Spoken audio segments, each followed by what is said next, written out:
Last week's Parashat Balak and this week's Parashat Pinchas are a little bit like a TV series. Something dramatic happened at the end of last week's Parasha, and now we are on pins and needles wanting to find out what is going to happen.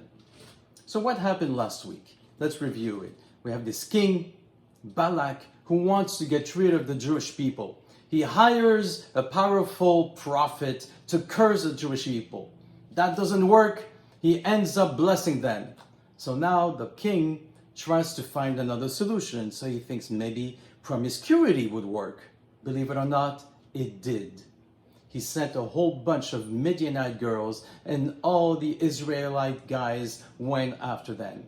It got so bad that at one point, one Israelite man took a Midianite girl and they performed in front of everybody, in front of the tent of meeting. Pinchas takes a spear and impales them both, kills them. The plague stops immediately. We're told that 24,000 people died. That's a huge amount. So that's last week. This week, we find out that God appears to be very happy and proud of Pinchas. So much so that it says on verse 12 at the beginning of the parasha, Lachen emor hineni noten lo et briti shalom. Therefore say, behold, I give him my covenant of peace. So you might ask, or you might say, how can we have a covenant of peace with so much violence? He impaled them. He killed them in front of everybody.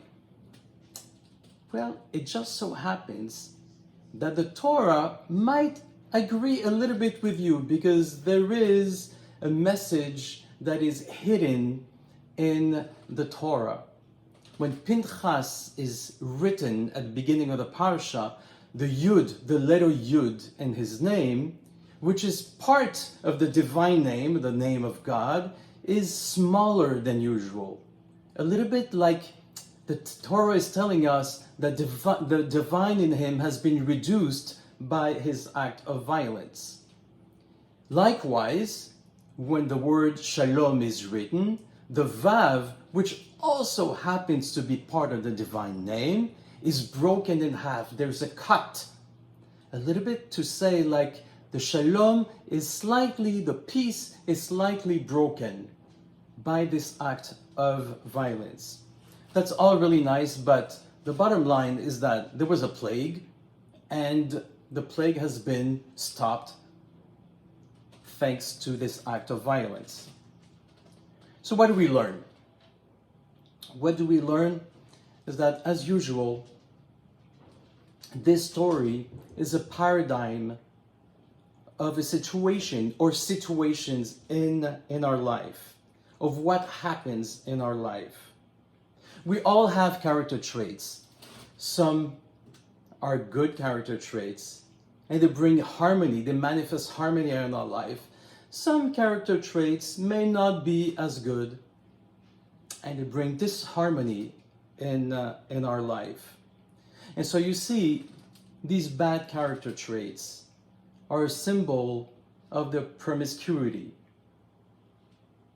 And the disharmony that comes from that is actually a symbol for the plague. Or the plague is a symbol for the disharmony that happens in our life. And so the Torah is saying we need to be strong with this. When we know that something is provoked in our life because of our character trait or because of our reaction, then the Torah says you need to get rid of it. But we need to remember that there is shalom too, also. And so we need to exercise a little bit of a self-care, a little bit of self-love, a little bit of self-compassion, not to be so strict and harsh with ourselves. Nevertheless, this rectification that we need to do needs to happen. And how do we do this rectification? We need to do a little bit of work of introspection in our life and see that and analyze if some disharmony that has happened comes from a character trait, from something that we have said or have done.